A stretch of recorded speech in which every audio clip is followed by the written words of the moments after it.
All right, Oh, I'm on the screen. you're on the screen. Hello, everyone. Good morning, everyone. We are getting ready to start. We'll give a sec for people to get logged in.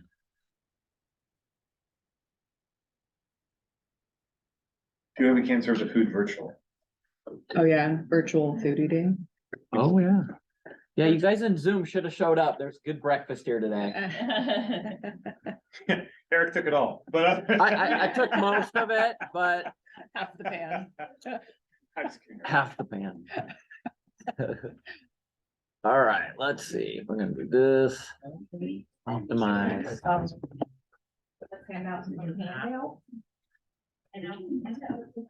Yeah, so. Share.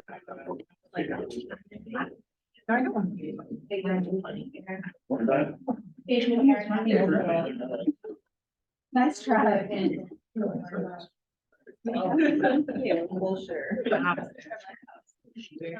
You're fast. When I was doing the real estate course, Yeah. you made. Let me- through 4, because I'm like, I read it, Thank you. I do it online, Hey, no problem. so I probably have way more time than Where's my the copy? traditional. All right, so you're ready to start. I might have one, hold on. So I. Yeah. I just went out. That is super. Yeah. Mhm. Class.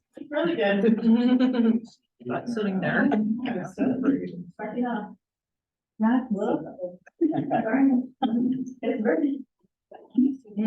Excuse me, I ordered the large breakfast.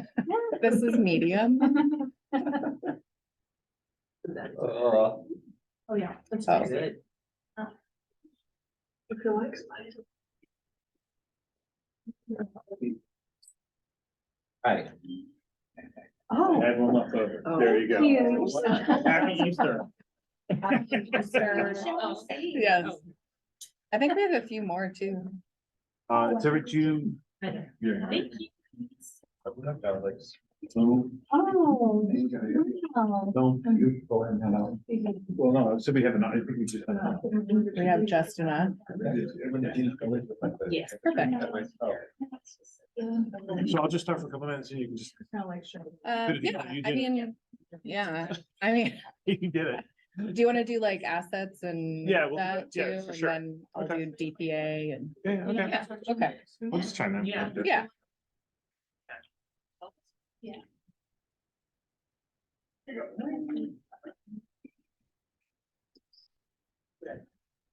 How are the eggs? We good? Amazing. Fantastic. Good. Make sure you take the hot sauce. too. Yeah. Hot. Well, if you do, I mean, I should say it's hot. Are we good? Gonna start? Everybody's ready? Okay. Well, thanks for coming. Have a great rest of the day. See you later. It's just breakfast today. Well, good morning, everybody. Thanks for joining us today. Lee and I are here to give you some points and tips on how to find that elusive down payment money if we need it, right? Other than going into your couch and trying to pull up some extra pennies and stuff like that, we have some ideas and strategies that actually might be pretty helpful. And we've used all these that we're showing you. We've used all these. So this is not something where it's just hypothetical. This is real world. We figured it out. Mhm. So we're gonna go over the down payments and how we can find it and all that good stuff. So basically, our presentation today is gonna be about, we want to kind of go through the loan limits and just show you what they are, so you know how much you really need. We can talk about down payment assistance, which is where you can do the zero down programs. We'll talk about some affordable mortgages, which will limit the amount that you really need for the down payment. Because we all know you don't need 20% down in order to do a loan. And then we can try and find out where the assets, to find the funds. And we can kind of go for different strategies. So one of the things is finding the funds. The other strategy is trying to limit the funds that we need, in order to close. So one option is to look at rate and point combinations that'll help. And then we can obviously look at some seller concessions. And then I wanted to go over 2 of the rules of gifting money. Because there's certain ways that we can do it, and a lot of people think it's a lot more cumbersome than it really is. So I'm pretty good about that stuff. There's a way to make it work, we can figure it out, but especially if we're using multiple gifts, there's a way to really kind of filter that out, or especially if you're trying to use like cryptocurrency and these other things. there's different ways that we can figure this out. And make it easier for the client in providing documentation for us and. Oh, yeah, you don't Yeah. wanna, if you try to do cryptocurrency, it's a nightmare, okay? They say you can do it, but there's a real world workaround that will show you how to do that. Yeah. So, so just at the very beginning, the 20, I had this before in our other meeting, so this is the first page on your chart, on your sheet there. Because it's hard for you to see, unless anyone can read that on the shot. So the King County conforming loan limits are 720, so the national across the country, 726,600 is the actual loan limit, okay? So if you want to buy here, you want to buy in Kitsap, you want to buy in Montana. The conforming loan limit between jumbo and non-jumbo is 726,600. But in our county though, between King, Snohomish and Pierce, that allows that to go up to 977, okay? So some of these programs are only available for the 726. Anything above 726, up to 977 is still a conforming loan, but you can't do a 3% down loan, right? So in the chart, I'm just showing you, you can go up to 726 on a zero down program with the state. You can do 3% down as a first time home buyer. And your loan back, and then your purchase price would be 749. If you want to go FHA, you go up to 977,500. 5, 10, 20%, 977,500, and you can see the max purchase price on your chart there. You can go up to like 1,028,000 doing 5% down. That's very good. So again, minimal down. If you try to go to a jumbo loan, which means anything above 977,500, or you try to get approved with you can also get approved with the jumbo underwriting guidelines, but those require at least 15 to almost 20% down to have a decent rate. Okay, so it's good that we live in a county that we can go up to 977.5 with only doing 5% down. Okay, that's just kind of preface of where we're starting here. So that's why you can't do these on a $2 million loan or something like that. So Leah, go ahead from there. I'll let you take care of Okay, these. so. You're good at this stuff. Yeah, so down payment assistance. We got a lot of information here. So most people are gonna qualify for that home advantage. The max income limit's gonna be 180,000. How it works though is that you're gonna have the 3%, 4%, or 5% for the down payment assistance. And the more down payment assistance that you need, the higher that your interest rate is gonna be. So the best kind of income on that one is gonna be around 100K.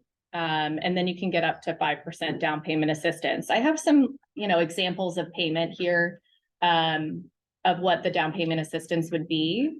So you'll still need a bit of funds for closing costs, but you can ask for a seller concession and do that. This house key, is a really good program. So it has about a 6% interest rate, whereas these are a little bit higher. They're 7, almost 8 sometimes. This one, the income limits, they're gonna go off of household income. Even if someone's not on the loan, we still have to take into account their income in it. So if they have roommates that are moving in with them or a spouse that isn't on the loan, we still have to take in their income. So those are the maxes for these counties. And usually these income-based down payment assistance programs, they're gonna give you a max of 15K. There's other programs that are specialty, like if someone has a disabled dependent, they'll give you a little bit more funds. There's specific areas that they'll give you different amounts of funds, but there's all income-based repayments. So for this one, you're gonna have need a seller concession or a bit of funds for closing costs. And I attached a little link here, so you can, I linked it to the wrong thing.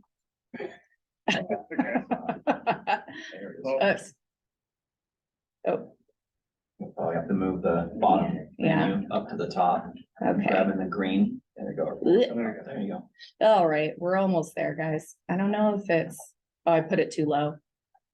Bummer. It's the Washington State Housing. You can see the rates on their website. So if anyone has questions, feel free to give me a call and I can pull it up for you. Yeah, but those rates are set by the state. Yeah, We can't change them, right? So what she's, just to kind of understand what we're doing, so you can go back to that previous slide. oh, I think I messed something up. That one. There we go. We're only talking 726, right? So this is the only program that you can go up to for 726. So the idea is. The way that it works is that you don't get a loan for, just kind of, you don't get a loan for the full amount, right? She's just showing that you get a loan for 97% of the purchase price of the house. The down payment assistance will cover. Is a the secondary. second loan that goes with it. So you have a first and a second. Combines the 100% of the purchase price. Does that make sense? So that's what we're talking about. So if you go back to the next slide, so again, she's saying that, hey, you can do an example of 400,000. You do 3% down, because that's what you have to do 97%. That first mortgage has to be 97% of that sales price. So you do the mortgage for 388, you do the down payment assistance for 15.4. Instead of giving it 3, they give you 4 to cover some of the closing costs on the loan. And So then, yeah, that kind of sits, when it funds, it'll sit kind of like a second loan on the property. So if they ever sell or refinance, they need to pay that back to the state. With a refinance, you can just roll it all together once they have enough equity. Or they can pay it off later. payments, is there payments on that? Oh, 0 payments on the down payment assistance. So it's only if you sell or refinance that needs to be paid off. But it sits there as a separate. Exactly. So it just kind of sits there. And there's 2 different programs, bunch of different options. Each person is going to be a little bit different on what they're going to qualify for. But typically, if they have down payment, we have a lot more options going like a conventional Yeah. route than doing down payment assistance. Right. So, I got a question. Mhm. Some people are saying that if you live in the house for, let's say, 10-15 years, Mhm. you're not gonna pay this and that's gonna be waived. Is that true or no? It depends on the program. Or they have a program that it will be waiving if they live for like long enough in the house? So Washington State Housing, I don't believe they waive the down payment assistance. It depends on what type of program it is, but for these like standard ones, the typical, they're Yeah, gonna want pay the back. money back. It's a Yeah. lien, it's a lien on the property. You Yeah. just pay it off. So the thing is, you can't, so if you try to refinance, so the problem with these loan programs, these rates are high, right? Because they're getting money from issuing bonds and everything else. So those rates are 8%, something like that, right? Unless Leah's talking about these where you get the cheaper ones, right? Which is good. But that second will stay on there, okay? So if you rates do come down, you go, yeah, I want to refinance my house. I want to get rid of that 8%. You can't subordinate that second mortgage. Your subordination means that, you refi the first and the second just sits there. You have to combine both of them together. They will not subordinate that second loan. So you have to make sure you have enough equity in order to pay that one off. So in other words, if you're doing a refinance, you probably need about at least 5 or 10% of the value of that first and second to make it work. That makes sense a little bit? Like your loan to value can't be more than 90. Presentation and then click it. Yeah. I'd be on the way. Oh, you want to go to, oh, you got it. There you go. Move it up. Go open link in new tab. Yeah. There we go. Man, tag. Wow. You're so tech advanced. So these are the rates, right? So this is what will pull up. You can see that the rates fluctuate on this home advantage based on area median income, which is around 100K in King and Snohomish and Pierce County. And then it's the amount of down payment assistance that you need. So the rates go up with how much assistance that you need. And then it also goes up if you're over that area median income. Does that all make sense? And then this is the house key, right?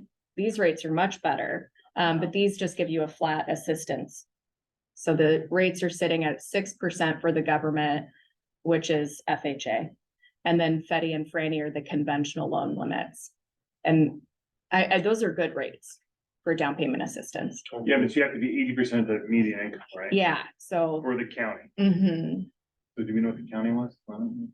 It's 100, and typically you need, what? So either 80% of AMI is, what would that be? The AMI is around 100K. Okay, so. It's like 80 99. So 80 grand. You have to make under 80. 80 grand, that's what I'm saying. So you have to make under 80 then? Is that right? The 80 AMI is 100 grand. Oh. Yeah. It's Okay. like 99 or something Okay. to qualify for these. But the interesting part about this is that typically to qualify for even the program, you can't make that much.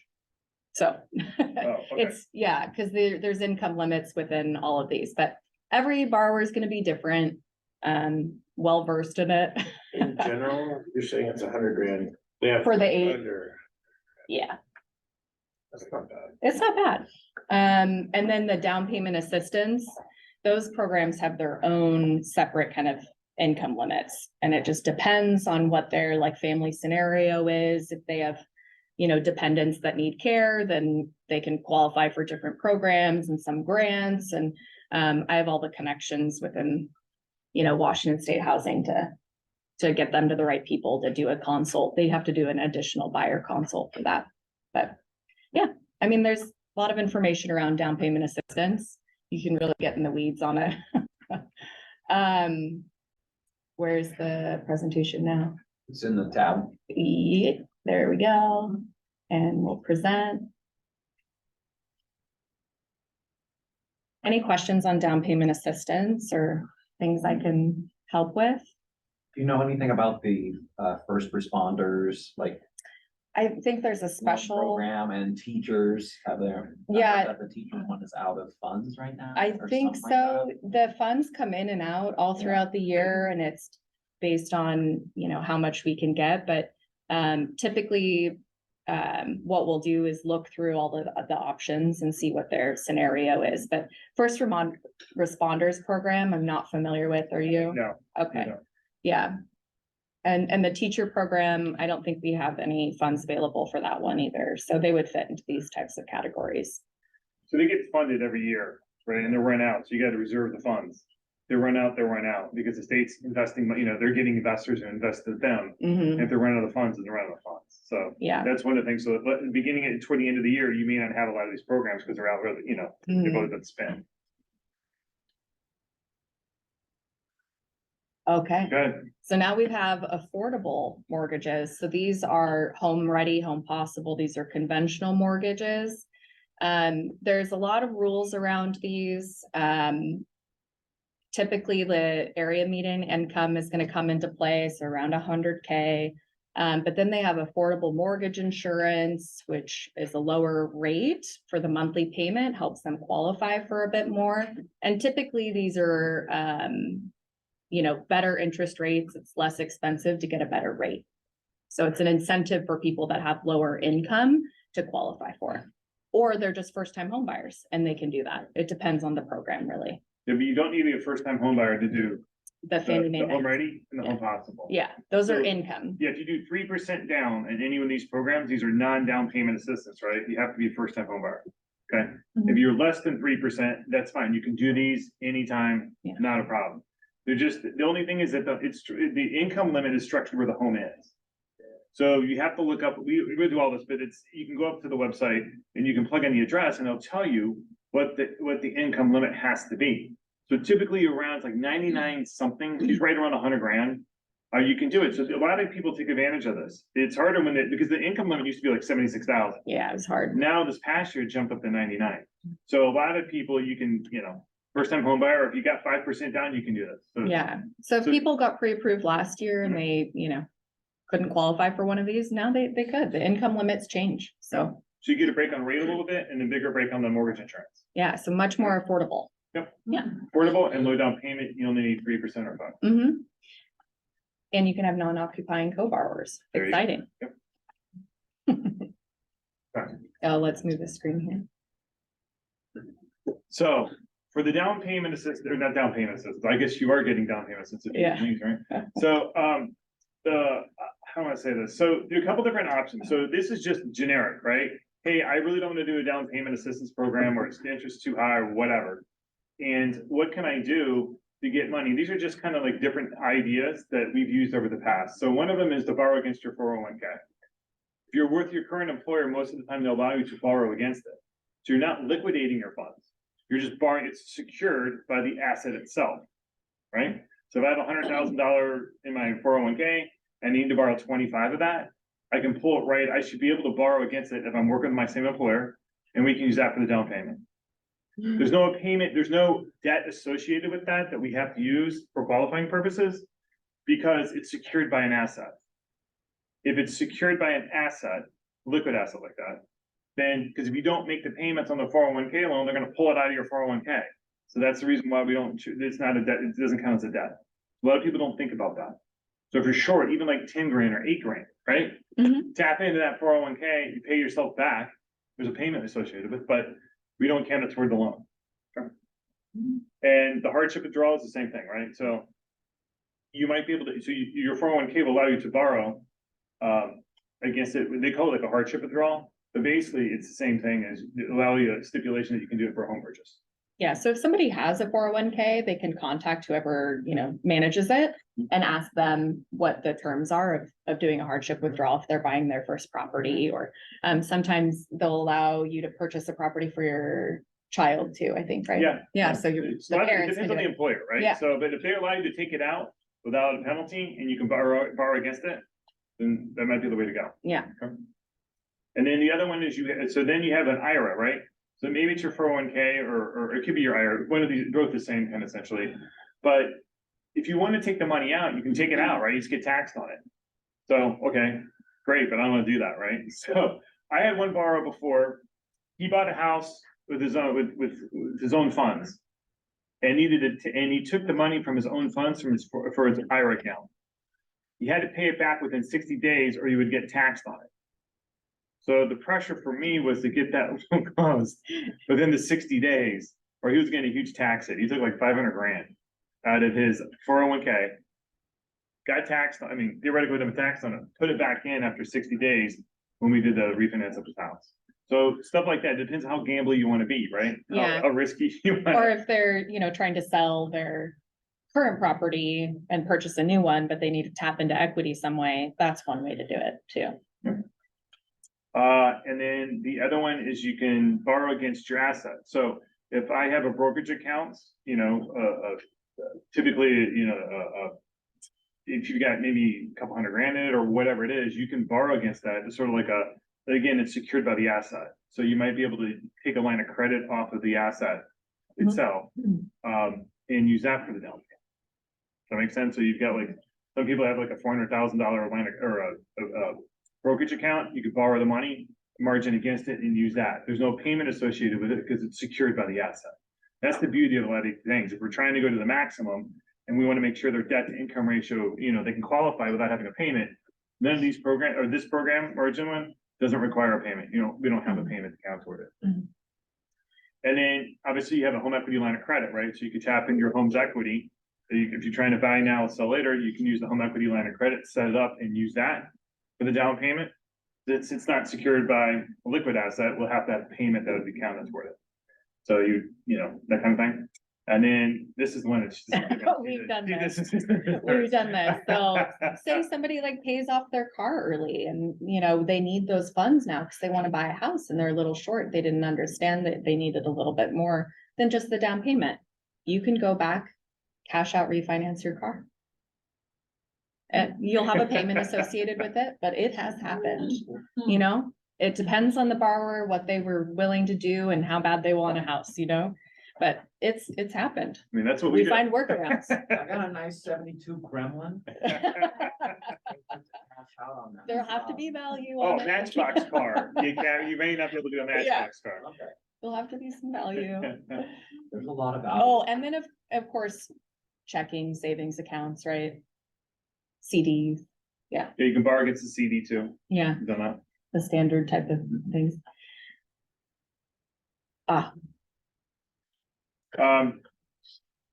So this is the part where we're talking about maybe taking a higher rate to use. Taking a slightly higher rate, you get a credit back, so you can use it towards your down payment or closing costs. And so I did this before, I would say a couple months ago, we talked about where it's a zero, right? So basically what I'm saying is that when you ask where the zero is, what you're really saying is that what's the cost of a loan today, right? What's the cost of that additional points of fees for that loan? And so that zero fluctuates all the time up and down here, okay? And so the zero today is probably over here, right? But the concept is anything, you want to get the lower rate, you have to pay points or a higher fee to get that rate. If you go the opposite way, the opposite is true. If you take a higher rate, we can give you money as a credit. Okay, so instead of saying, hey, look, I don't want to get, say, 6.25, I'll take 7%, and I might be able to give you 2% of the loan amount. So I might be able to not give, but as a lender credit, take $3,000 to $4,000 that we can do that. And then, hey, rates come back down again, we can refinance and get you out of it. Mhm. So these are ways to kind of make up the gap. But, so Leah, you had here, is this on your, this is on page, I think I put that on there, right? Yeah, Yeah. this is in Yeah, a, go ahead. what we see when we pull interest rates. Mhm. So we put in the loan information, plug it into our system, Optimal Blue, and then we get a list of all these investors. And then we can go into each investor and we have this whole pricing grid. So I just wanted you to see, this is what we see is, you can get So the 6.875 for, 0.375. Sorry, I'm not wearing my glasses. Yeah. But you can go down those negative numbers and see how much cash back they're getting, and it's based on the loan amount. So what you're looking at is if you take a look at the 7% rate on there, it'll show 0.125. So that means if you paid 0.125%, you would get 7%. If you go 7.125, that would be, in this scenario, it's $700. This is the cost of the points. So 0.125 would cost you $700 to get, in this scenario, just to get 7%. If you wanted to take 7.125, your payment goes up slightly, but we would give you $700. And so you can see how it works up. If you want $6,000 for the closing costs, the rate would be 6.7 or 7.625 in this scenario. That's the kind of stuff that we would do. Okay, that's how we go shopping. Yeah. You get our shopping bags. Just go walking out. So that's kind of. Question, so the difference that like a bank has, they only have they have their numbers, that's it, right? Mhm. Compared to a. Yeah, so broker we like could, you guys. yeah, so one bank, if you work at a bank, right, here's the only chart that we have. We don't like this chart, we'll go shopping another chart and see which one looks better, which There you better go. and everything like that. Mhm. Oh, you can do this is good, yeah. Oh, add heading. Seller concession cheat sheet for you. Ooh. So each loan type has a different requirement for how much you're able to use for help with closing costs. This is amazing. Yeah, so it also includes what you can use those funds for. For a VA loan, it can also be used to pay off debt to qualify, which is super cool. But anyway, that gives you the max contributions on that far right, and that's the sales price, not the loan amount. So you can get quite a bit of a credit and help people. So Yeah, so if you do- USDA 6%, FHA Yeah. 6%, those are pretty large. And then conventional loans, it's all based on how much down payment they're bringing in, how much you're able to ask for. No, this is great. I've Yeah. run into this on one of my last, and I didn't realize that like conventional, Mhm. you could only ask for a certain amount. Mhm. So, Yeah. Yeah, if you do 10% down, you can go at least 6%, Mhm. no, which is a lot. Yeah, and we're always here to, advise you, give us a call and we'll tell you how much you can get based on the loan amount. But it should be in the printout, so you can keep that handy. But yeah, I thought that was pretty cool. All the gifts. All the gift rules. Okay, now there's gift rules, okay? Yeah, Oh, Lassie. Mossy's specialty. And I'm good at this, okay?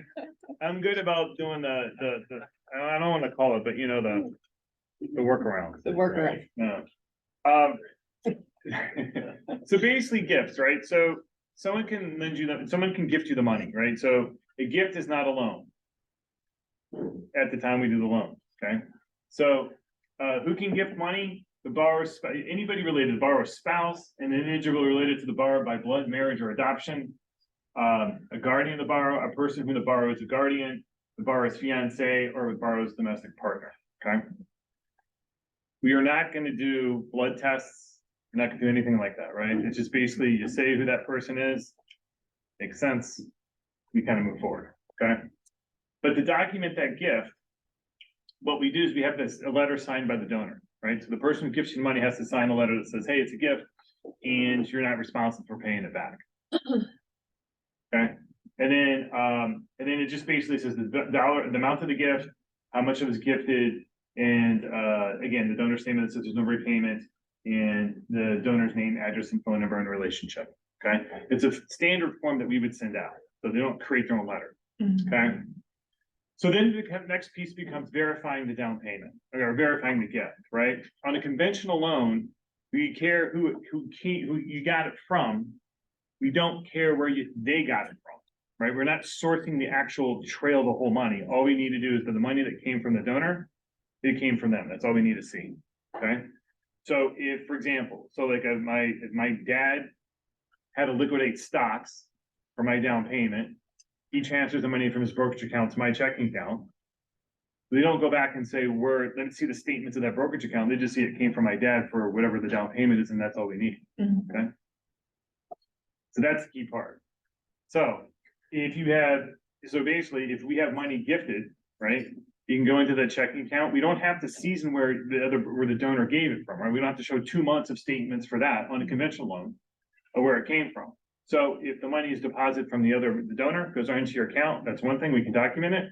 Or even better, it might just go straight to escrow.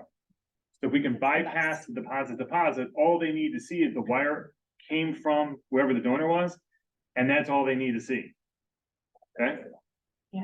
So We don't need sending to it see, close. again, we don't need to see bank statements from the donor going to the borrower, okay?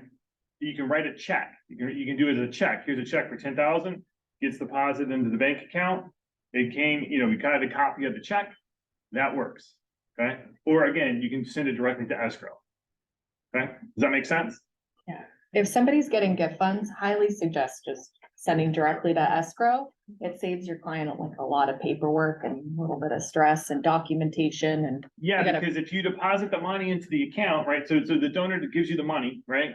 And you deposit that money into your checking account, but you have other large deposits, it's another way we have to look at your bank account. You know what I mean? I don't want to limit it, just go directly to escrow, you're right, is the best way to do that. Yeah, Okay.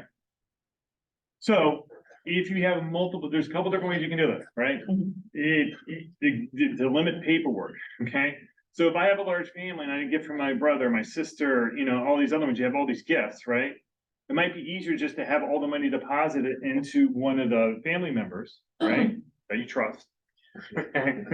So it goes over to my mom. So if I have like 5 different people helping me out, it go right into my mom's bank account, they deposit it in there, and she just wires the money directly to escrow. I have one gift letter.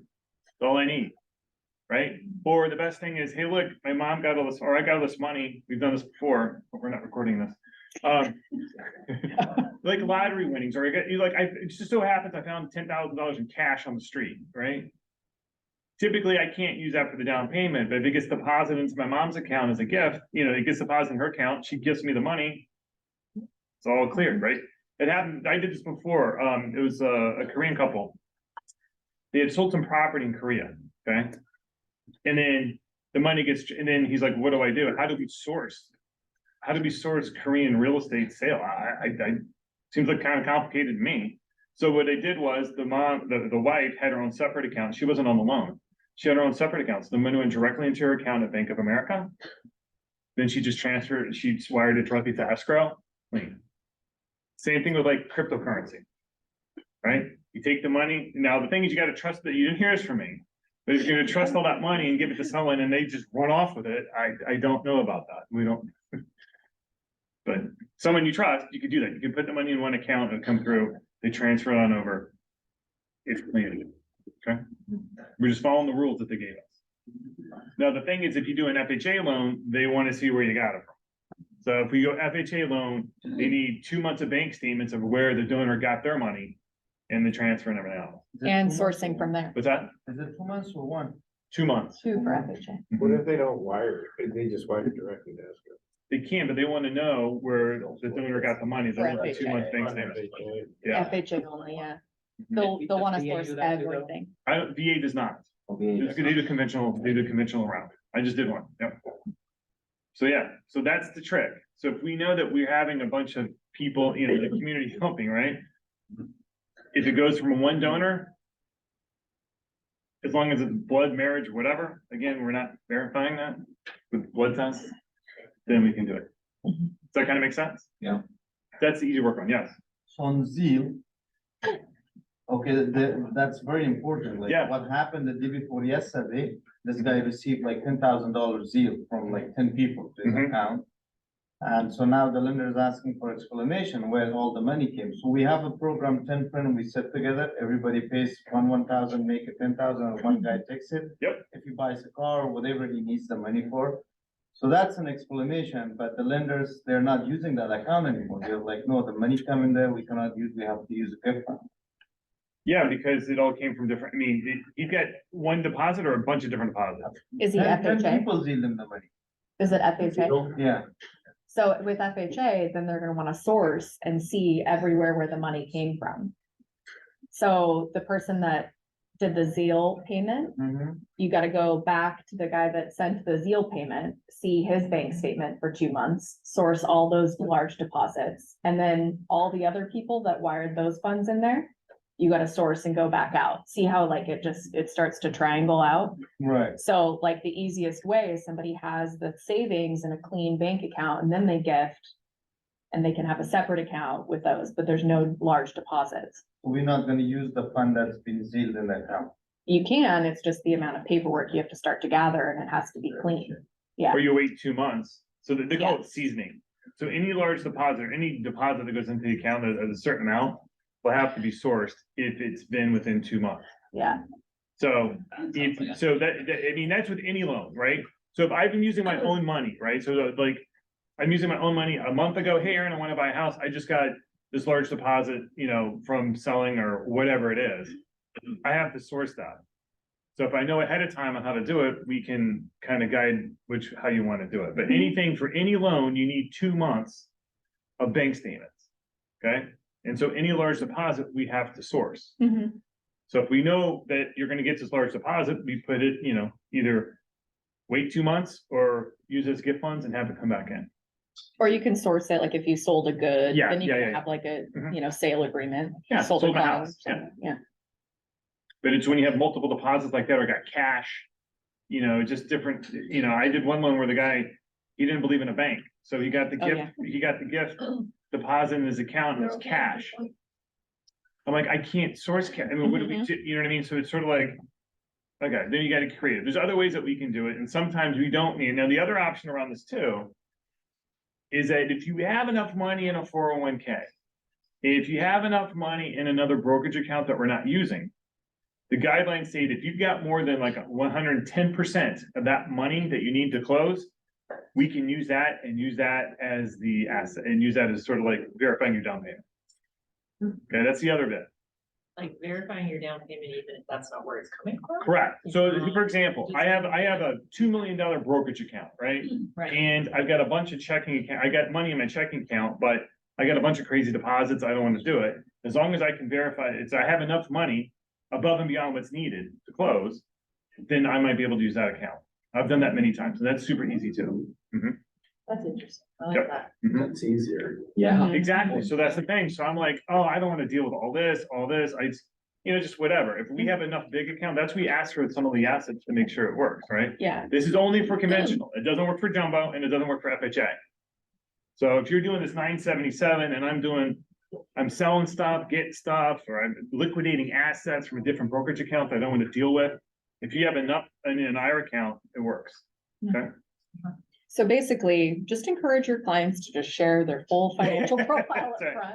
So we can try to make it as easy as possible, Yeah. because, you know, there's a lot of extra documentation around everything and sharing all of your investments and all of that, and Yeah. it can be intrusive, but it helps the client experience. The biggest problem we have for credit, income and assets, what do you think the biggest one is that we run into challenges with?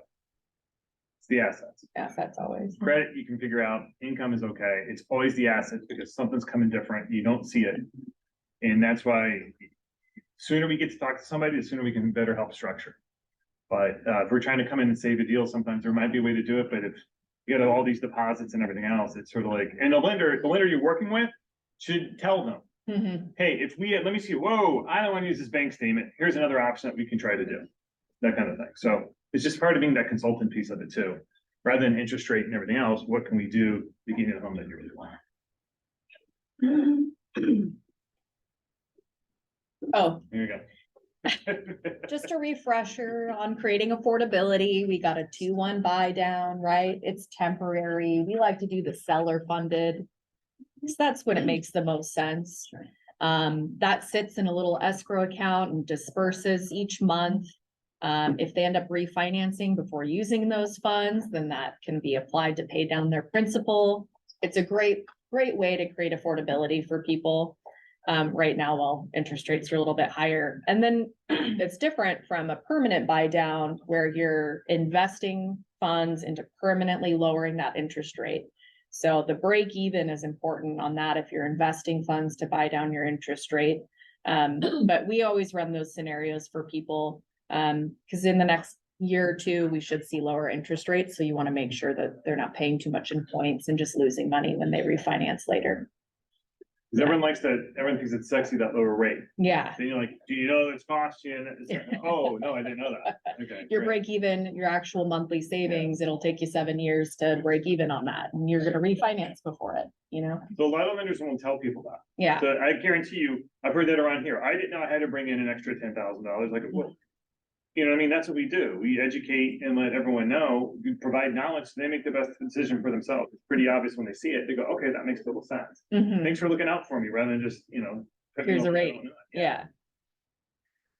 Oh, and then a refresher on getting mortgage ready.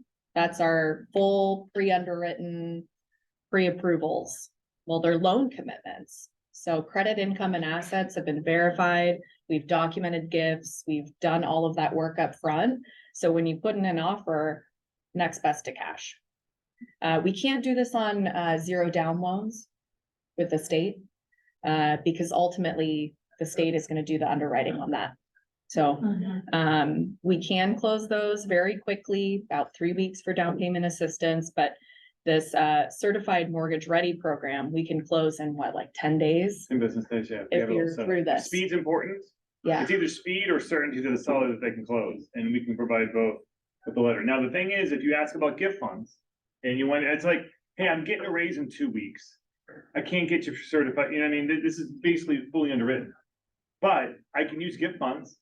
I don't necessarily don't have to have the money deposited. I can use a gift letter. yeah, just a verified gift letter Yeah, saying that the, parent or someone Yeah. will gift the funds at closing. Yeah. We just need the letter confirming that they'll do that. They don't have to do anything until they're in mutual, you know? Yeah, I mean, or the other thing is, hey, I want to get you fully approved. I got all these crazy deposits and we're gonna figure this out, but we can use a gift letter from another, whoever's gonna gift money. Hey, they said they would do it, but hey, our contingency plans, we'll get this all figured out, but I can at least have you fully approved ahead of time. Yeah, I would have every single buyer I'm working with right now do this. The inventory is so low and so tight that you're gonna be struggling competition. Yeah. Yeah, And that's the thing, so at the beginning of these loan processes, I'm very picky. Give me everything. If you don't want to give me everything, I can't give, you know what I mean? Like, how serious are you? If you're really serious about doing it, give us all the work. We don't charge for doing the full underwriting approval and everything else. We don't do that. I mean, I want it because it makes it stress-free, right? I hate loan drama. I don't want that. yeah. No one does. But you want to provide certainty to the seller and certainty to the buyer that they can close. They get that when it goes to the underwriting process. I think that's it. Oh, that's our whole presentation. Sorry, we just hit it right there. Yeah, hey, Record stop. did I not put like a close, thank you slide? Your contacts slide. Yeah, thanks. Oh, no, we didn't do that either, but we're right over there, all the time. I know where you guys are at. Yeah, Right, you can hear us. yeah, we're shouting. Oh my God, how we goes in this deal? No, but we're really good at what we do. We have a lot of experience and everything else, and you'll get to, if you use us and try us, you'll see that, for sure. Because we want you to succeed. Question, there's any questions on the chat or anything, or anybody in the No. questions? Where's- Got 6 people. No chat. Any questions, anything else? Pronounce, we'll make more. Yeah. other I round. do, I have a question. So with all the down payment assistance, just for me to understand it better. Yeah. Who would be the ideal candidate for that? Like if someone could go conventional, do you want them to go conventional? If you So, get it down, yeah. Yeah, so you can go conventional with down payment assistance. oh, right, Yes. yeah. So down payment assistance is gonna be FHA or conventional, Right. and then there's 2 separate little programs. The ideal person that's gonna do the down payment assistance, they're paying rent and they don't have the funds, but they can qualify and they can purchase. And they You can, just they, don't have the cash. they just don't have the cash, the savings. It makes perfect sense then. Because I'd much rather them invest in their own Oh, yeah, pocket, right? absolutely. And then in a few years, you just refinance and lower your payment. It might be a little bit higher of a payment right now. But typically Well, it's with worth rent it. as high as it is, Yeah. you know. Well, yeah, I mean, but we try, I mean, the thing is that things get more competitive, that down payment assistance is gonna be competitive too, right? Because you're gonna say, hey, can you waive the appraisal? No, right? Yeah, So that's why we look at the different programs, right? We look at the different, hey, 401k, do you have this, or whatever, right? But Yeah. if they don't, then it works. We've done plenty of those. yeah. And I have one on a multiple offer property in like 2021, like the height of everything, on a down payment assistance, and I closed it in 3 weeks. But those people were like very responsive.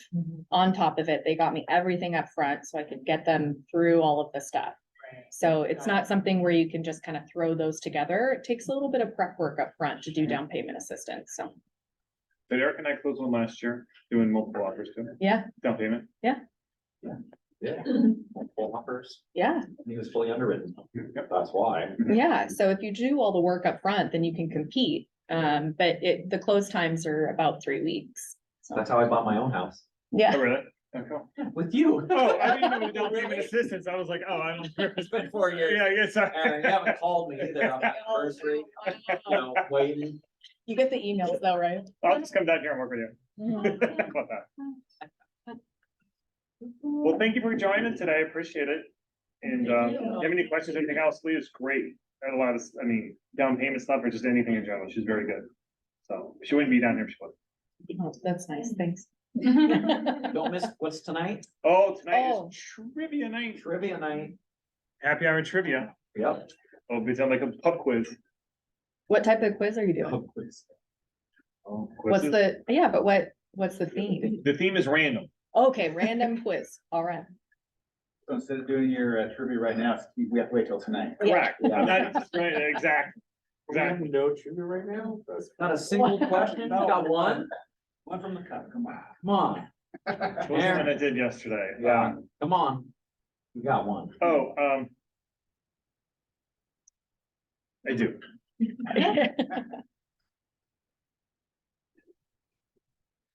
Maybe I should do this one. What? Maybe I go.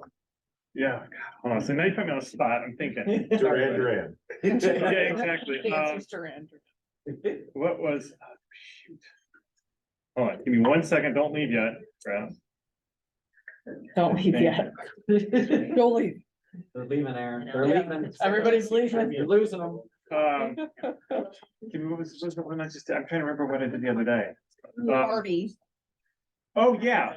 All right, great. Thank you. Thank you. You're quizzing me, Okay. he was quizzing me on all of these. Okay. things. Like, oh, this is for- What year did the first Barbie come out? 1956. That's gotta be like the 30s or 40s, man. So what year? 1959. I know random stuff. When did 10 come out? It came out like 10 years. 1959 was it, and the other one, there was another one. Now I wanna know. Okay, what is the, okay, I'll take one for tonight. What is the no, that's a good one. I don't want to use that. No, he's saving them. Saving that. Yeah, it's a good one. Good ones, yeah. Yeah, but yeah, that's true, I'm sorry. I did- 1961. Oh, okay. So, wow, came pretty quick later. Sorry, Yeah. What was the Barbie, 59? 1959. Yeah. Barbie. And the lady who did it, she helped found Mattel, Oh. because her daughter was playing a paper doll. And she said. Thank you, guys. Thanks for making it. Thanks for coming. Great class, guys. Thank you. Thank you. I'm glad you- Bye, guys.